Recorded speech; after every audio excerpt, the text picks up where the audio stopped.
If you have a spreadsheet, a business question, and a Power BI license, you might be closer to a Power BI report than you think.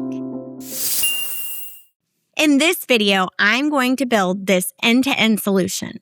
I'm going to connect to an Excel file, create a semantic model, write measures on my semantic model, and build the report all from the browser without ever downloading the desktop. I have a report here that can answer a few simple questions, such as what did we budget? What did we actually spend? Are we over or under on our budget? And what's driving the final difference? So let's dive on in. I'm going to go ahead and open up a blank workspace and connect to my Excel file by creating a new item. And I'm looking for a report. Now, the data that I'm looking for is living in Excel. So I'm going to connect to Excel data. And the key here is making sure that file is actually located on your OneDrive or in SharePoint. I'm going to navigate to that folder where my information is coming from, grab my Excel file, and select it. Up next, you will see me need to actually select the sheet where my data is coming from, just like you would in the Power BI desktop. Click Transform Data, and before you know it, you're looking at a browser version of the Power Query Editor. So nothing too complicated here, really just dates, departments, categories, budget amounts, and actual amounts. So I'm going to do a quick check on our data, look at my data types. I'm going to change my date to a date. And I'm also going to make sure that the table is named so that it's clear what this is. We're going to call this one budget versus actual.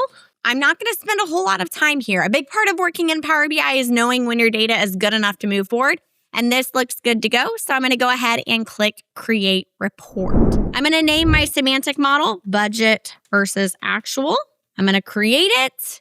Now, the report is what the users see. The semantic model is where the data and where the logic lives. Okay, that distinction does matter. Before I actually build visuals on the report, it might be important to make sure I've defined all of the business logic inside of my semantic model. As you see here, if I open up my budget versus actual in my data pane on the right-hand side, I've got my columns as well as my dates, but I don't have an option to add any measures in. Those measures are going to happen inside the semantic model. So as you could see, I could come right over, build the report. If I want to include any sort of measures, I'm going to have to go back to that semantic model in my workspace and open up that semantic model. And just like that, I have my ribbon at the top where I can enable editing and go ahead and add in my measures. Now, I have 4 measures that I want to include. The first one that we are going to use is going to be the total actuals. It's just going to be a sum of the actuals column. The next measure that I'm going to add is going to be just the same, but for the budget. So we're going to call this one total budget from that budget column.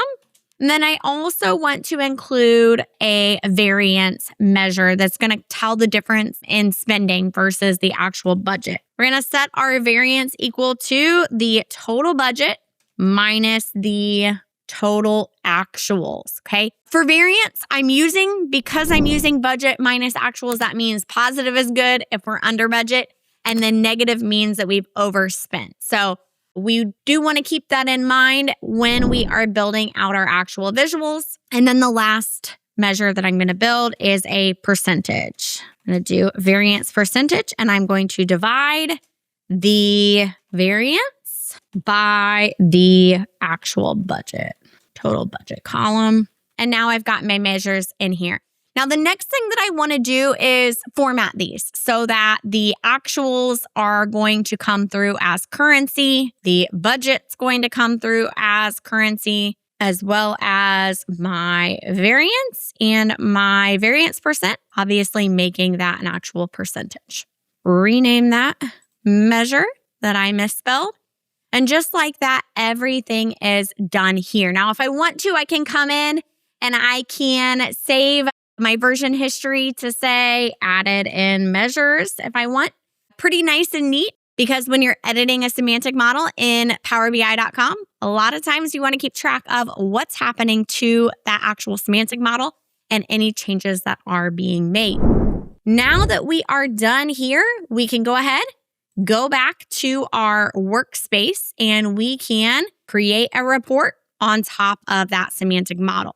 You'll notice I open up the table. Now all of my visuals are in here, and I can go ahead and start by setting up my report page nice and neat so that I've got an awesome layout. Eventually, I'm going to add in charts, but before I do anything, I have a background that has been pre-created with some pretty cool filters pane as well as a title already built in. Now, I also want to point out that there are things like text boxes where you could go in and add in those report page titles, different shapes, buttons, all the same things that you see when you are in the Power BI desktop. The next thing that I'm going to do is create my cards across the top. Grab that new card visual, drag it across the top so I can see my actual budget, variance, and variance percent across the top right here. Now, I can format this card if I want using that paintbrush, using the same multi-card call out for all of them. I can say I want that to be in the middle, perfect. But then the actual value I want to be centered as well. And for these actuals and budgets that are displaying a little bit too crazy on the decimals, I'm going to go ahead and say, let's round that to 2 decimal places. Let's do it for both actuals and budget as well. All right. I've got one visual knocked out and I'm ready to keep on moving. The next thing that I'm going to do for all of my cards is adjust the font to match that font at the top in my heading so that it matches everything else on my report page. I can decide where my labels are at if I want. Kind of like it when my labels are on top of my values. So I went ahead and made that adjustment as well. I'm going to include some page filters. The first filter that I want to include is going to be a year filter. So I'm going to go ahead and grab my year out of my hierarchy and drop it on in and adjust that slicer to be a vertical list. Pop my year over into my filter section and make sure it looks nice and neat right in there. I'm going to also create a filter based on department. So I'm just going to go ahead, create that next slicer and grab my department column, put it into the field. And now I've got the 2 pieces in my filters pane that look nice and neat. And the nice part about this is I built this filters pane a little bit bigger so that as I add it in a new year of data, I've got room for it to grow. The next visual that I'm going to use is going to be a column chart. So I'm going to grab this stacked column chart. I'm going to be putting it right in here next to my filters pane. And I want to be able to look at my variance in my y-axis by department. So I'm going to go ahead and grab my department, put it into the X. And you will notice that I'm seeing a lot of negative numbers, meaning that I was over budget in every single one of these departments. Now, if you don't like the negative numbers being there, you don't like the 0 being the actual top of the variance, you can adjust the y-axis to not have a minimum or maximum that is set automatically. You might invert the range if you want. So you can get the 0 and see that those numbers are going up negatively. The next thing that I'm going to do is show my budget over time. I want to be able to see a trend over time. So I'm going to build a line chart for that one. And there are several line charts to choose from in Power BI. I personally like the ones most of the time that include that shaded area underneath so that I can see the difference in the lines, things a little bit more colorful. But again, totally up to preference. I'm going to go ahead and throw my total actual and total budget into the y-axis. and I am going to place my months on my x-axis. So now I can see the difference, what months I overspent, what months I underspent. And of course, I got my year slicer over here, so I can filter down by year. And my theoretical company started in 2024, so my budget was flatlined to begin with. But by 2025, I'd set a pretty solid budget, and now we have some real valued budget versus actual data to compare. The next thing that I want to include is one more chart down here in the bottom left-hand corner. I'm going to use a clustered bar chart, and I want to be able to see my budget versus actual by category of spending. So if I were to filter by department, I click on finance, I want to be able to see, am I overspending in a specific category within that department. So I'm going to throw my category into my y-axis. I'm going to include both my actual and my budget, get both of those bars in here, and now I can actually see it looks like in the salary section, we overspent a little bit overall as a company.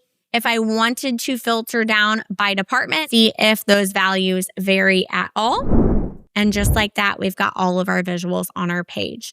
Now, there are certainly things that we can do to make this report pop a little bit more, such as going in and adding some effects like visual borders. I can pop those visual borders on every single one of these visuals if I want. We want to square up all of our visuals, make sure that they're all lined up, evenly spaced, and really nicely organized on our report page.